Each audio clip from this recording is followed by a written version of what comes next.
Welcome to Pimpy's Investment Chat, where we keep investment talk simple. And here's your host, Pimpy. What is going on out there, peeps? All right, so Sundani wraps up his visit with the United Nations General Assembly. He gave his speeches, and while him and his delegation were here, they had an opportunity to meet with several companies about the opportunity to come work in Iraq. In addition to that, he was supposed to meet with Biden, but my understanding is that they did not meet, but he did speak with a couple of his staff members. I'm sure by now that he must have some kind of idea how this vote's going to go this up and coming week on whether or not they reverse the authorization of military use over there in Baghdad.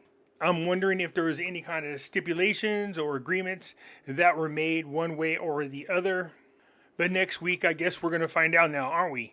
It's been a pretty energetic week. There's been a lot of things happening all at one time. All of it sounds good, but once it's implemented, would mean something totally different. We learned that Iraq is not going to just sell oil. They're also going to start selling gas, which is a biggie for Iraq. This will obviously bring a lot more revenue to this country. So they will be selling gas and oil to the world. We've seen that Sundani is inviting American companies to come do business in Iraq. We know there's a lot of companies in America that want to go do business in Iraq. We know that Iraq and Turkey are working something out that will get Turkey to turn back on the oil to be shipped over there to Turkey. That's an additional, 400,000 barrels a day that's going to be going over there to Turkey, which is a lot of money. If this authorization for military use is reversed, I think this will also open up doors for a lot of other countries that have been wanting to come into business with Iraq, but had issues with the United States. That might have kept them from coming into the country, but if this authorization is removed, then it could open up the doors big time for Iraq. Now, I did speak about how reversing this authorization could also help or hurt the Iraqi dinar. We know there are 3 sanctions on the Iraqi dinar. The one is the dollarization of the country itself. We know there's dual currencies being used in Iraq. Yes, we know that there was an article that came out that the government said that businesses shall no longer use American dollars to do business, but to start using the Iraqi dinar. That was a big move. But what I like to see them do is get away from the dollar altogether, and that would definitely boost the value of the Iraqi dinar. The other sanction is they are blocked out of the international financial system. We'd like to see that door get open for Iraq because that would be a biggie. All right, we know that the assistant to the Treasury was over here, Miss Rosenberg, and she was overlooking the system and checking on it over there at the Central Bank of Iraq. My thoughts are that once she was here to make her visit and she gave the thumbs up and thought that Iraq was ready, that their system would be prepared to actually be hooked back into this international financial system, and they could start doing business all over again. That's what the big push for reform was over there in the Central Bank of Iraq, because they got sanctions on them, preventing them from being in the international financial system. So those sanctions are something that we can see become reversed along with the authorization for military use. All these are positive for Iraq. But like I said, all this sounds good, but we just have to see it happen. If they don't reverse that, then I can see where the sanctions are still going to be on the currency, and it's just going to slow things down.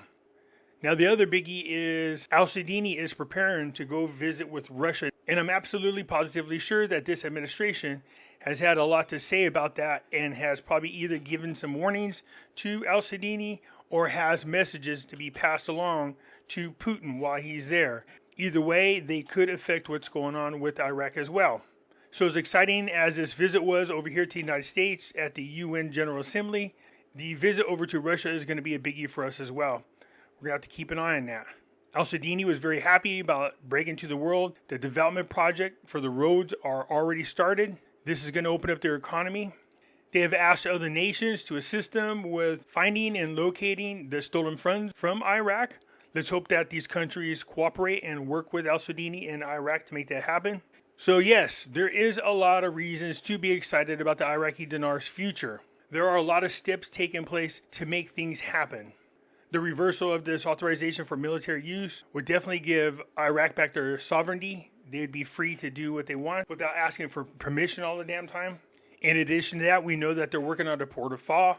This will help them with shipping. So they have shipping going on. They're opening up a new rail system. They're developing huge highways, basically shipping and receiving of goods. This is going to be a huge plus for Iraq, and it's really going to open up their economy.